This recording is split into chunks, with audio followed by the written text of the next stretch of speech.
Все формируется со спросом и предложениями. На сегодняшний день контрольные цифры по бюджету определены. Никаких сокращений на сегодняшний день не предполагается.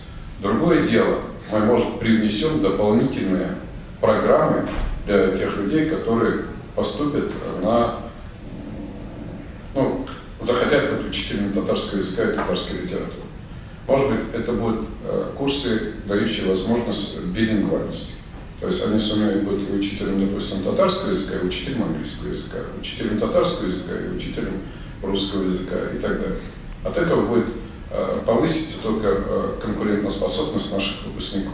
Я не считаю, что то, что не разработана методика преподавания татарского языка, центром ответственности крайне сегодня является наш Казанский федеральный университет. Во-первых, эти методики поручено нам не было никогда разрабатывать.